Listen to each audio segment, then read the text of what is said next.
मैं बेदारी और बशारत के इस दूसरे हफ्ते के तीसरे दिन के मुतालिया में आपको खुशामदीद कहता हूं। आज हम पाकीज़ा जिंदगी के बारे में बात करना चाहते हैं। पाकीज़ा जिंदगी गुजारना। अगर आप यस्सु की गवाही देना चाहते हैं तो फिर मसीह के साथ आपके गहरे ताल्लुक का होना जरूरी है।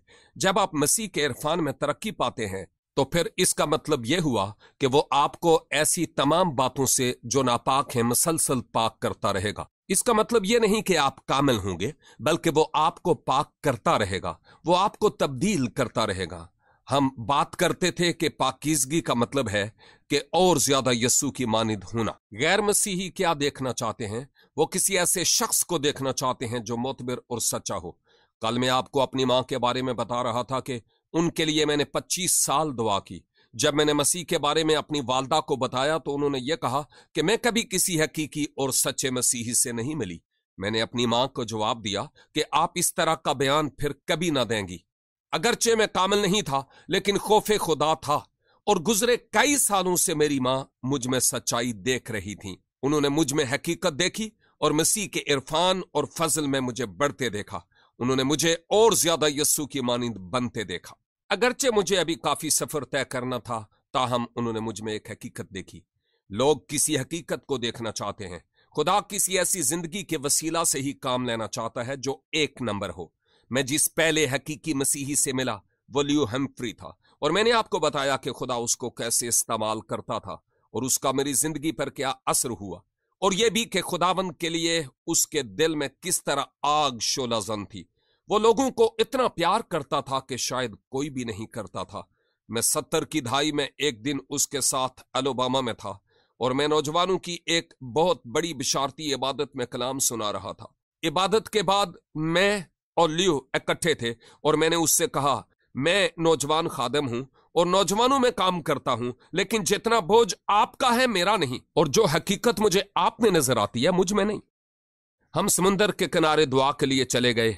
लगता था कि 20 मिनट दुआ की, लेकिन असल में सारी रात हमने दुआ की। उस रात खुदा ने 2 काम मेरी जिंदगी में किए। पहला काम, उसने मुझ पर मेरा गुनाह जाहिर किया। मैंने कहा, ओ ये मेरी कमजोरी है, ओ ये मेरा मसला है, लेकिन खुदा ने कहा नहीं, ये गुनाह है। बाइबल मुकद्दस फरमाती है कि अगर हम अपने गुनाहों का इकरार करें तो वो हमारे तमाम गुनाहों के मुआफ करने और हमें सारी नाराजगी से पाक करने में सच्चा और आदिल है। और फिर खुदा ने न सिर्फ मुझे अपने गुनाहों से पाक किया, बल्कि दूसरा काम मेरी जिंदगी में हुआ, और वो ज्यादा अहम था। वो ये कि मैंने न सिर्फ अपने गुनाहों पर निगाह की, बल्कि अपने आप को भी देखा कि मेरे गुनाह की जड़ यही है। उस रात मैंने अपनी बीवी को कफन बक्स में डालकर दफन कर दिया, और अपनी गाड़ी भी कफन बक्स में डालकर दफन कर दी। अपना फर्नीचर, कपड़े और दीगर सामान भी कफन बक्स में डालकर दफन कर दिया। मैंने अपनी बिली ग्राहम जैसी मारूफ शख्सियत बनने की जो ख्वाहिशात थी उनको भी कफन बक्स में डालकर दफन कर दिया। फिर मैंने कहा कि सैमी टिपट मर गया। मैं अपनी खुदी के एतबार से मर गया। आप कहेंगे कि क्या वाकई आपने जिस्मानी तौर पर ऐसा किया? जी नहीं, मैंने जिस्मानी तौर पर ऐसा नहीं किया, बल्कि रूहानी तौर पर ऐसा किया। पौलुस रसूल कहता है कि मैं मसीह के साथ मसलूब हो गया, और अब मैं जिंदा न रहा, बल्कि मसीह मुझ में जिंदा है। वो जिस्मानी तौर पर तो नहीं, बल्कि अपनी पुरानी फितरत के एतबार से मसलूब हुआ था। पुरानी खुदी, पुरानी फितरत, पुराने गरूर और अपने आप के लिए जीने के एतबार से मर गया था। यूनानी जबान में जो लफ्ज मुस्तअमल है, उसका मतलब है कि मसलूब हुआ हूं और मुसलसल हो रहा हूं। हमें हर रोज सीखना है कि अपनी खुदी के एतबार से मर जाएं, ताकि मसीह हम में जिंदा रहे। ये वो बात है जो मुझे मालूम हुई जब मैं सुबह उठता हूं और कहता हूं, ऐ खुदा, आज मैं नहीं बल्कि मसीह मुझ में नजर आए। जब मैं सोचता हूं कि मैं मर गया था और अब जी उठा हूं, तो उस वक्त मैं कामयाब होता हूं, और अगर ऐसा ना करूं तो नाकाम होता हूं। लिहाजा सच्चाई उस वक्त जाहिर होती है जब मसीह को मौका दिया जाए कि वो हमारे बातन में सकूनत करे।